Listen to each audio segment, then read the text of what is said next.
News 12, first at 5, continues. Surging COVID cases overseas, prompting a new lockdown in Shanghai. We're going to look at what's happening there and what doctors say it means for us here in the U.S. But first, a series of videos going viral on TikTok. Just days later, a Millen police officer resigns from his job. The police chief tells us he was planning on meeting with Larry Ben Thomas about a video, but wouldn't confirm what video. Before they could speak, Thomas resigned. For the police department, it was case closed. The chief says there is not a further investigation. Our Sloan O'Cone joins us now live in the studio to break down what we know about the video and what happened with the Millen officer. Well, you can see the video behind me, and we have the portion blurred out because it appears to be sexual in nature. But there are some key things to highlight and to point out. A tower climber is the one who posted the TikTok, and you can tell it's clearly from a high vantage point and a distant. You can make out the cop car up in the top, and then a cemetery and some patches of dirt and bushes. Comments on the post say it was taken off of White Oak Road in Millen. If you look at the satellite map, you can see the tower the man was on, patches of dirt, cemetery, and a school across the street. The video and resignation sparked our interest in asking more questions about former Officer Thompson. We found he's been involved in investigations on numerous occasions for his actions. Back in 2017, he shot another officer in the arm in what an incident report calls an accidental discharge. The findings of the investigation say it should be considered negligent.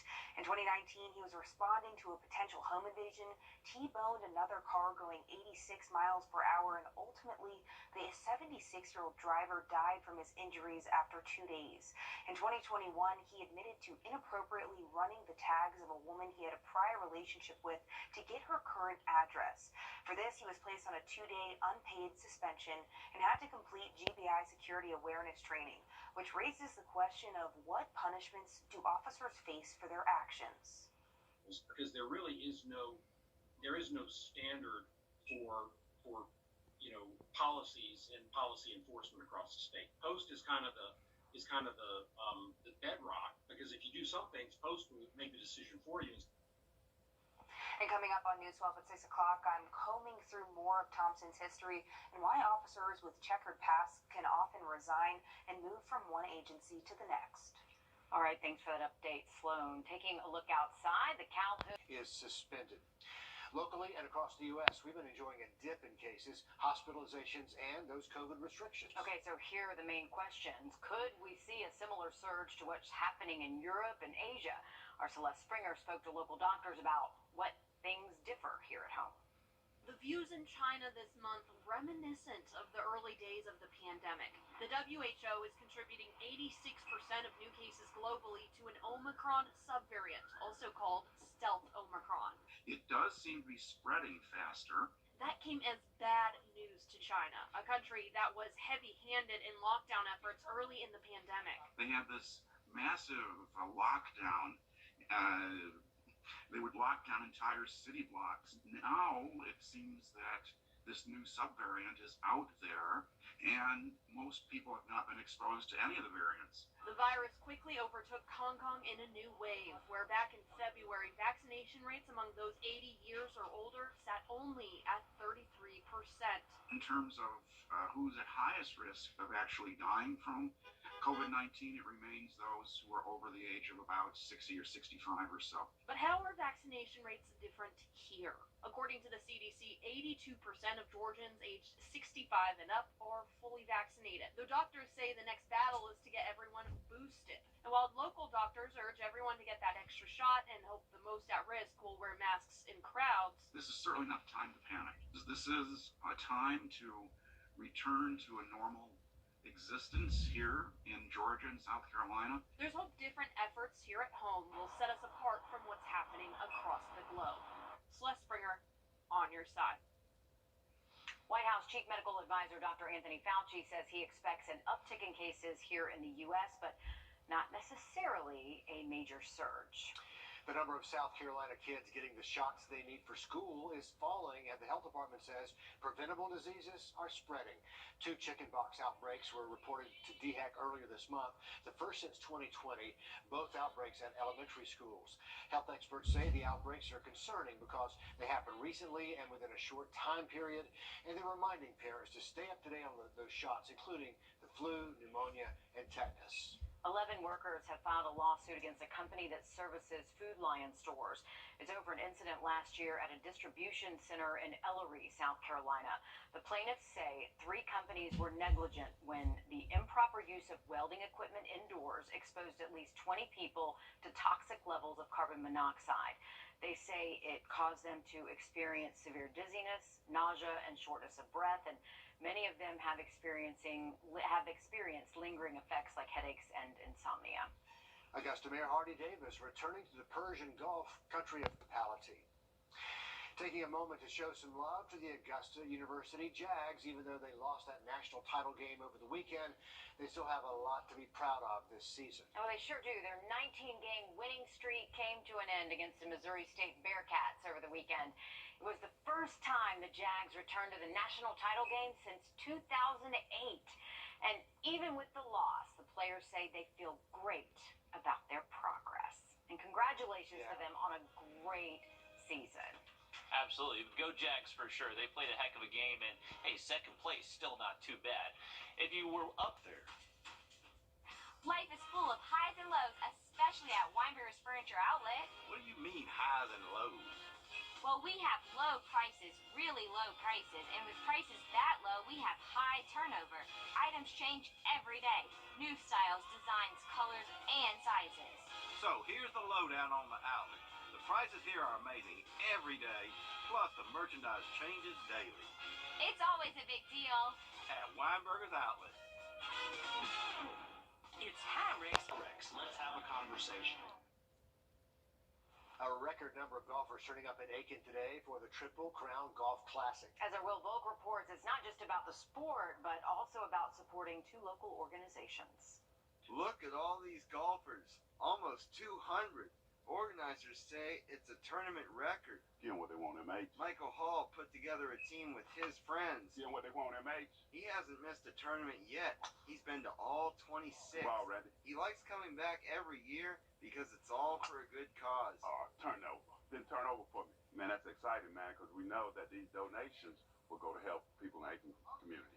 Money raised from this event is going to 2 local organizations that help less fortunate people. My kids can have extra things like movie nights, but it also means that they can have necessary things like haircuts.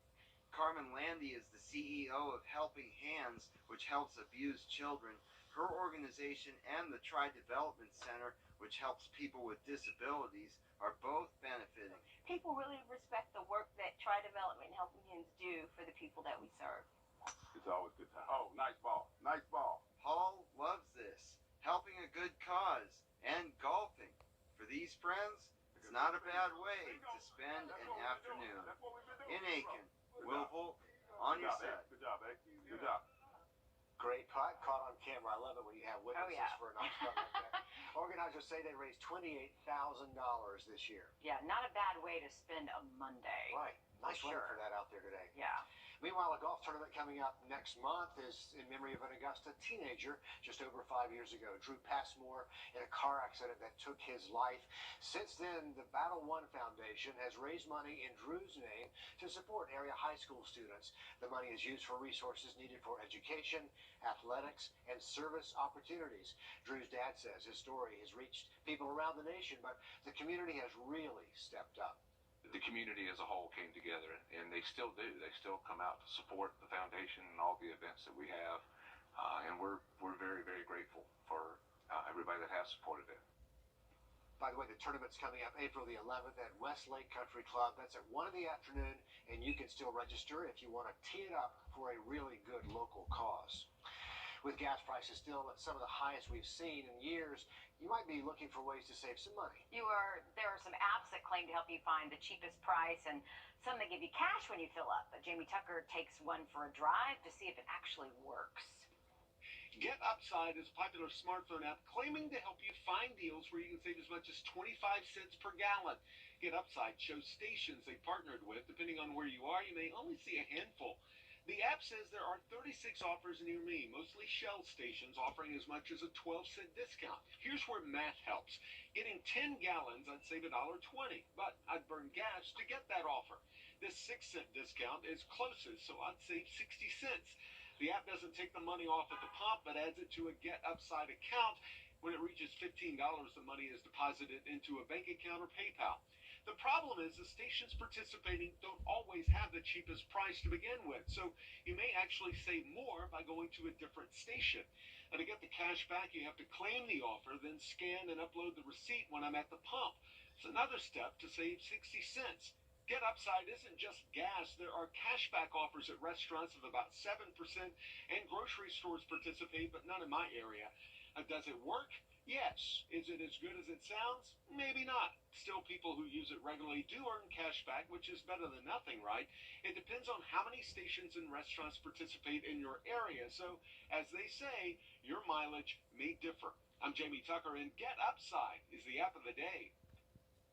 The Get Upside app is free for both iPhones and Androids. You do have to create an account and give the app permission to use your location in order to find those deals at nearby stations, but it is a way to maybe get some extra money. I like his point. Keep in mind how far you have to drive to get to that discount. Yeah, it's one I haven't used. There's one called Checkout 51 that I use. It works the same way.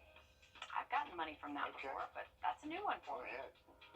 I use Get Upside. All our Circle Ks around here are on board with it. I've made about $30 in the last couple of months, so it is worth it if you are a bargain hunter like that. For the weekend forecast, we're looking at mid-70s, chance for showers and thunderstorms on Thursday, and that will be during the day, so have a plan B for any outdoor plans.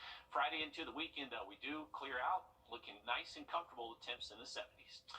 Well, just like that, we are 1 week away from the Masters, and businesses and restaurants, they are busy preparing, and so are those who serve our homeless population. A growing number of people in need in Augusta. What to do ahead of that busy golf tournament? That's ahead in News 12 at 6 o'clock after a short break.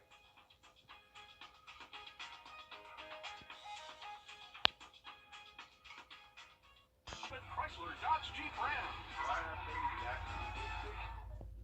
Closed captioning for News 12 is brought to you by Kenneth Nugent. From the station that's on your side, this is News 12 at 6 o'clock. You can't really avoid these kinds of things if they're that, dedicated to you. Neighbors on edge again after a string of car break-ins in Columbia County. What we know so far about those suspects, caught on camera, and the effort to track them down. But first up, the I-Team with an exclusive update about the Richmond County deputy accused of assaulting a fellow deputy.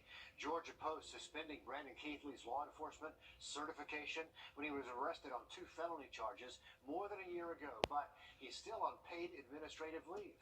That means he hasn't been back to work all this time, but he's still collecting his full paycheck, and that's not all. He's even gotten a raise during the 481 days he's been paid to not do his job. But it appears someone else didn't do their job either, possibly leaving you, the taxpayer, on the hook to pay to keep Keithley at home for at least another year. Meanwhile, his brothers and sisters in blue just want to make sure they make it home after each shift. Sheriff Richard Roundtree even drives it home. Like I said, some happier life again. On his YouTube channel. It can be dangerous to be a deputy.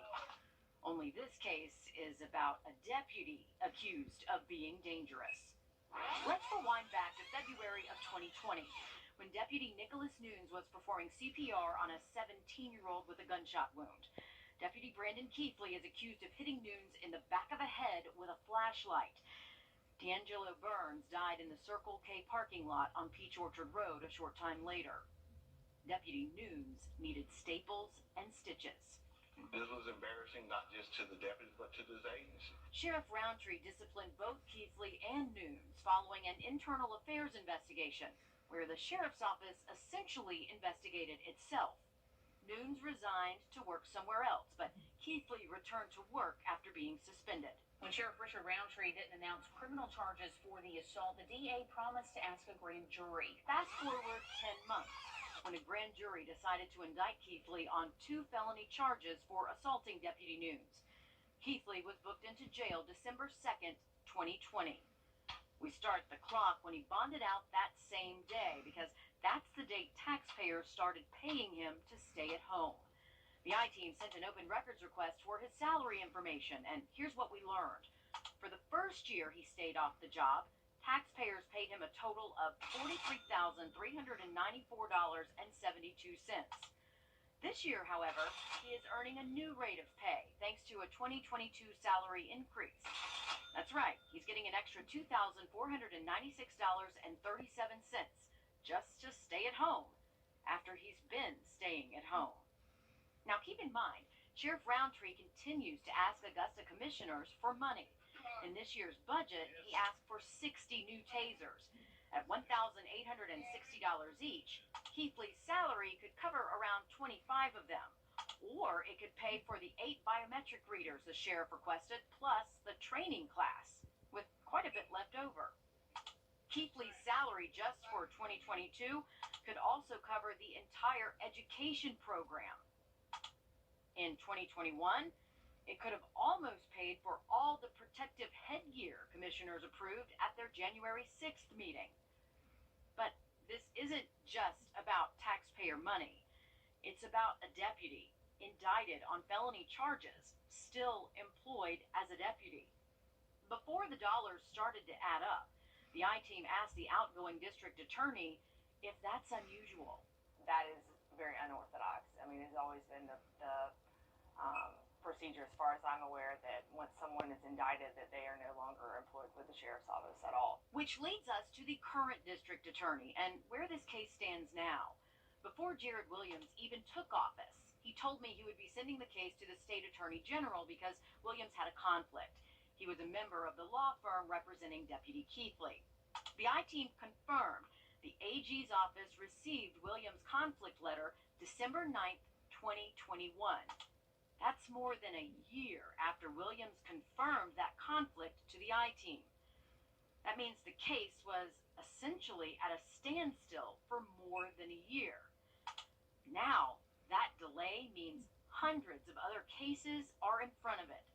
In 2020, the AG's office received 178 conflict cases. In 2021, that number skyrocketed to 486. When the I-Team asked about this year-long delay on the Keithley case, the Office of the Attorney General replied, district attorneys should issue a conflict as soon as it's noticed.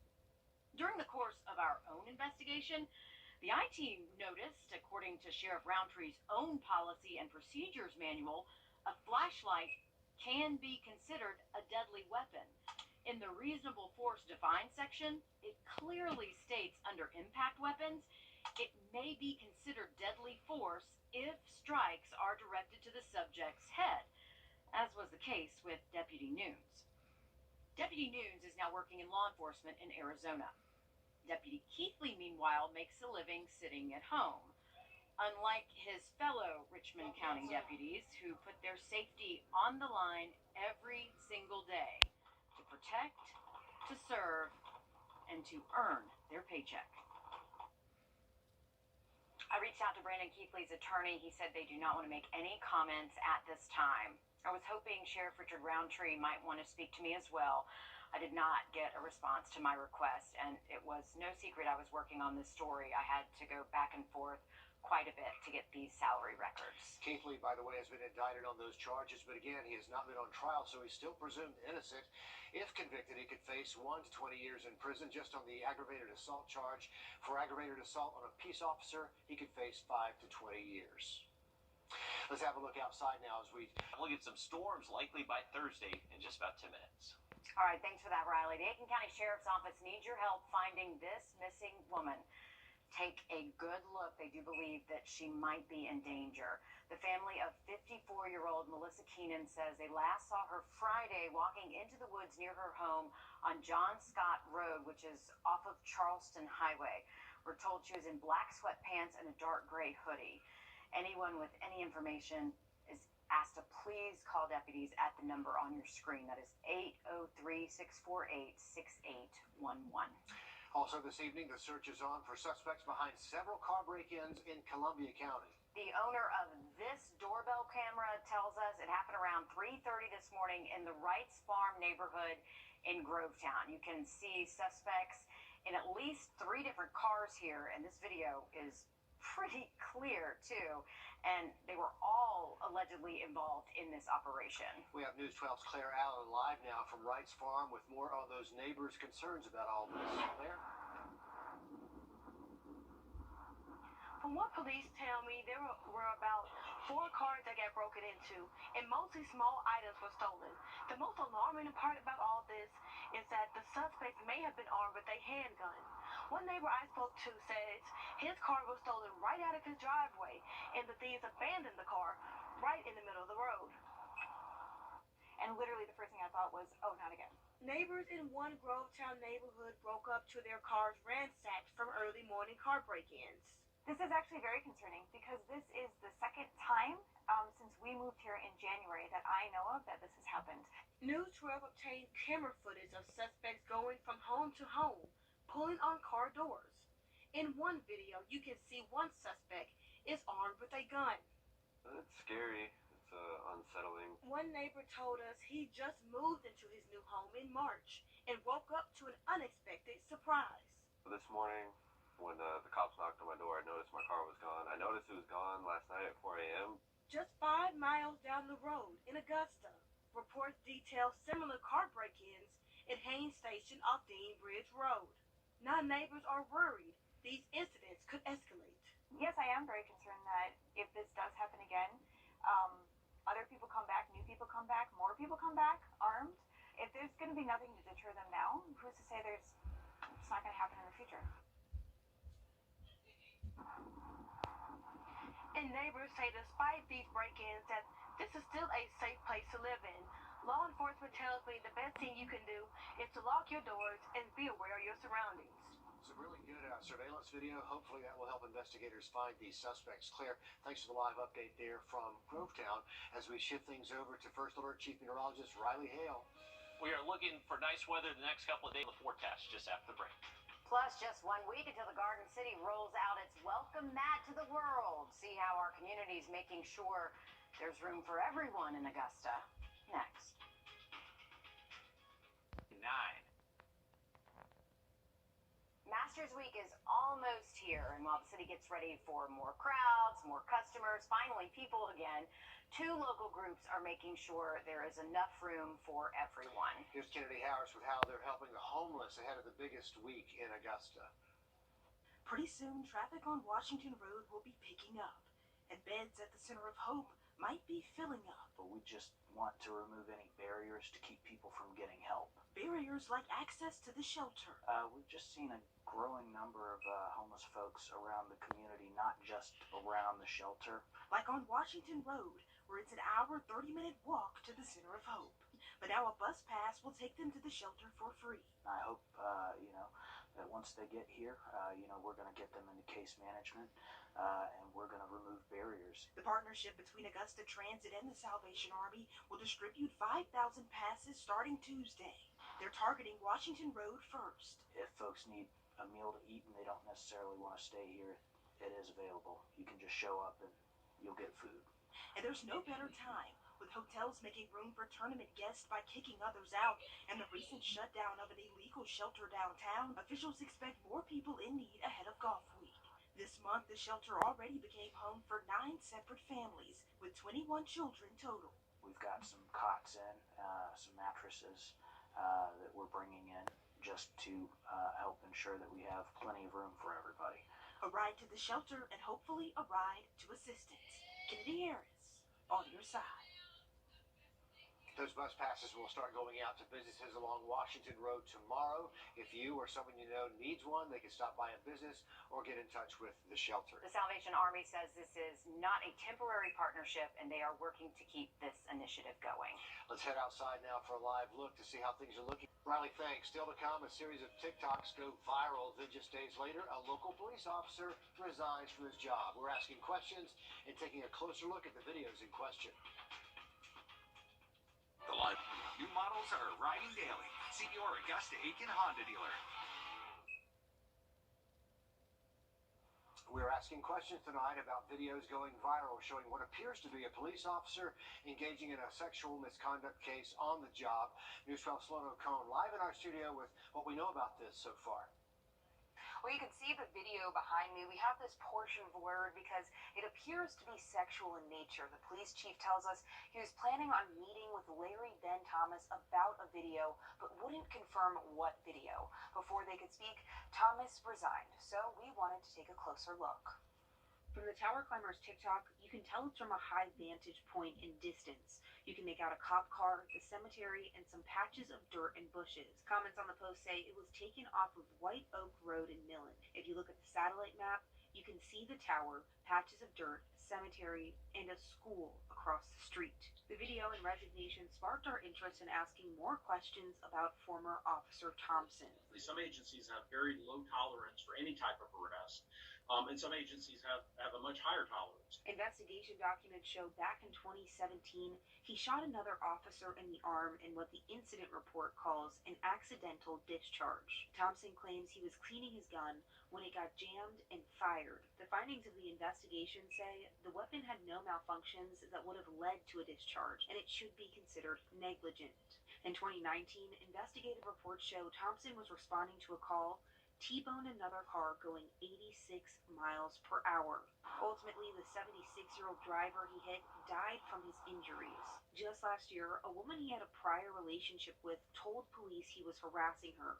He later admitted to inappropriately running her tags to get her new address. And because Thompson didn't face severe punishments for these investigations, they don't appear on the Georgia Peace Officer Standards and Training Council's records. Just his work experience, promotion a year later after the fatal accident, and his voluntary resignation on March 21st, a day after the TikTok was posted.